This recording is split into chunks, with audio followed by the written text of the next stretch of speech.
ಆಮೇಲೆ kidney problems, uric acid ಹೆಚ್ಚಾಗ್ತಾ ಇದೆ, ಪ್ರೋಟೀನ್ ಲೀಕ್ ಆಗ್ತಾ ಇದೆ, ಅಂತವ್ರಿಗೂ ಈ ಎಣ್ಣೆ ತುಪ್ಪ ತುಂಬಾ ಒಳ್ಳೇದು.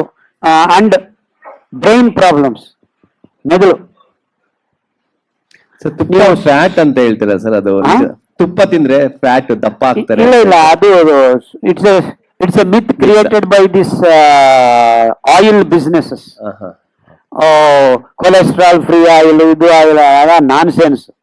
ಅಂಡ್ ಇನ್ನೂ ಒಂದು ಮೋಸ ಇದೆ ಇದರಲ್ಲಿ. ತುಂಬಾ ಒಮೆಗಾ 3 ಆಸಿಡ್ ಇಲ್ಲ, ಅದು ಜಾಸ್ತಿ ಇದೆ, ಇದು ಕಮ್ಮಿ, ಎಲ್ಲ ಬಕ್ವಾಸ್. ನಮ್ಮ ಮೈಕ್ರೋಬ್ಸ್ ಸರಿಯಾಗಿದ್ರೆ ನಿನಗೆ ಯಾವ ಆಸಿಡ್ ಬೇಕೋ ಅದನ್ನ ರೆಡಿ ಮಾಡೋದಕ್ಕೆ ಹೆಲ್ಪ್ ಆಗುತ್ತೆ. ಸೊ ಬೇಸಿಕ್ಸ್ ಅನ್ನ ನೀವು ಸರಿ ಮಾಡ್ಕೊಳ್ಳಿ. Microbial balance, glucose balance, hormonal balance, and ಇವತ್ತು ನಾನು ನಿಮ್ಗೆ ಹೇಳಿದ್ದ ಎನರ್ಜಿ ಬ್ಯಾಲೆನ್ಸ್. ಎನರ್ಜಿ ಬ್ಯಾಲೆನ್ಸ್ ಅಲ್ಲೇ ಸೂರ್ಯ ನಮಸ್ಕಾರ ಇದೆಲ್ಲ ಬರುತ್ತೆ. ಮೈಟೊಕಾಂಡ್ರಿಯಾನ್ ಯಂಗ್ ಆಗಿ ಇಟ್ಕೊಳ್ಳೋದಕ್ಕೆ ಇವೆಲ್ಲ 4 ಅಂಶಗಳು ಪೂರಕವಾಗಿ ನಾವು ಸಂಯೋಜನೆ ಮಾಡಿಕೊಂಡ್ರೆ ಯಾವ ಕಾಯಿಲೆನೂ ಇರೋದಿಲ್ಲ. ನೀವು ದಪ್ಪ ಆಗ್ಬೇಕು ಅಂದ್ರೂ ಆಗೋದಿಲ್ಲ, ಸಣ್ಣ ಆಗ್ಬೇಕು ಅಂದ್ರೂ ಆಗೋದಿಲ್ಲ. Millets regulate your weight. You don't lose your fat alone, they regulate. ಈಗ ನಾನು ಹಿಂಗೆ ಇದ್ದೀನಿ, 40 ವರ್ಷ ಇಷ್ಟೇ ಇದ್ದೀನಿ. ಒಂದೊಂದ್ ಸತಿ ತುಂಬಾ ಪ್ರಯಾಣ ಮಾಡಿದ್ರೆ ಎಲ್ಲಾದ್ರೂ ಬೇರೆ ತಿನ್ಬೇಕಾದ್ರೆ ಸ್ವಲ್ಪ ದಪ್ಪ ಆಗ್ತೀನಿ, ಮತ್ತೆ ಮನೆಗೆ ಬಂದ್ರೆ ಮತ್ತೆ ನಾರ್ಮಲ್ ಆಗ್ತೀನಿ. ಅದೇ ನಾನು ಹೇಳಿದ್ದು, first condition if you get that ಅಂತ ಹೇಳಿದ್ದು. ಘೀ ತಿನ್ನಬಹುದಾ ಅಂತ ಕೇಳಿದ್ದಕ್ಕೆ ತಿನ್ನಬಹುದು, ಯಾಕಂದ್ರೆ ಅದು ಫರ್ಮೆಂಟ್ ಆಗಿ ಇದೆಲ್ಲ ಆಗಿರೋದ್ರಿಂದ. ಬಟ್ ಅದು ಸಿಗುತ್ತಾ ಇಲ್ವಾ ಅನ್ನೋದು ಸೆಕೆಂಡ್ ಪ್ರಶ್ನೆ. ಸರ್, ನಂದು ಕ್ವೆಶನ್ ಇದ್ದಿದ್ದು ರಿಲೇಟೆಡ್ ಟು ಘೀ ಅಂತಾನೆ, ತುಪ್ಪದ ಬಗ್ಗೆನೆ ಕ್ವೆಶನ್ ಇದ್ದಿದ್ದು. ಇವಾಗ ಇವಾಗ ಸ್ವಲ್ಪ ಆನ್ಸರ್ ಅಲ್ಲಿ ನಂಗೊಂಚೂರು ತಿಳಿಯಿತು.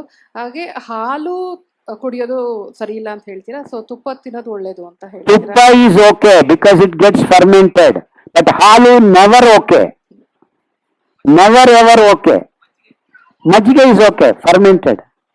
ಸರ್, ಹಾಗೆ ಪನ್ನೀರ್ ಬಗ್ಗೆ ಏನ್ ಹೇಳ್ತೀರಾ? ಯಾಕಂದ್ರೆ ಡಯಟ್ ಮಾಡೋರ್ಗೆ ಮುಟ್ಲೇಬೇಡಿ, ಇಟ್ಸ್ ಎ ಕಾನ್ಸಂಟ್ರೇಟೆಡ್ ಮಿಲ್ಕ್ ಅಷ್ಟೇ. ಸರ್, ಈ ಹಾಲು, ಈ ಬೆಣ್ಣೆ ತುಪ್ಪ ಬಂದು ನಾಟಿ ಹಸುದ, HF ಜರ್ಸಿದ, ಅದು ಒಂದು ಪ್ರಶ್ನೆ. ಅದೇ ನಾಟಿ ಹಸುಗಳು IVF ಇಲ್ಲದೆ ಕರುವನ್ನ ಹಾಕೊಂಡಿರೋದಾದ್ರೆ ಆ ಹಾಲು ನಿಜವಾದ ಹಾಲು. ಅದು ಕರು ಕುಡಿದು ಮಿಕ್ಕಿದ್ದ ಅಲ್ಲಪ್ಪ. ನಮ್ಮ ಬಸವಣ್ಣ ಹೇಳಿದ್ದಾರೆ 11ನೇ ಶತಮಾನದಲ್ಲಿ, ನದಿ ಉದಕವನ್ನ ನದಿಗರ್ಪಿತ ಮಾಡಿ, ಮರ ಹೂವನ್ನ ಮರಗೇರಿಸಿ, ತಾಯಿನ ಕಟ್ಟಿ ಕರುವನ್ನ ಮರಿಸಿ, ಮಲವಾಳನ್ನೆನಬೇಡವೋ ಕೂಡಲ ಸಂಗಮ ದೇವ, ಹಲವರ ಬಾಯಿ ತೆಣದೇ ಹೋಯಿತು. ಹಂಗೂ ಕುಡಿದ್ರೆ ನೀನು ಆ ತರ ಹಾಲು ಆಟೋ ಇಮ್ಯೂನ್ ಡಿಸೀಸ್ ಬರುತ್ತೆ ಅಂತ ಹೇಳಿದಾನೆ. ಹಲವರ ಬಾಯಿ ಟೊಣದೆ ಹೋಯ್ತು ಅಂದ್ರೆ ಬಾಯಿ ಹುಣ್ಣು ಬರುತ್ತೆ ಅಂತ. ಬಾಯಿ ಹುಣ್ಣು is nothing but one of the auto immune diseases.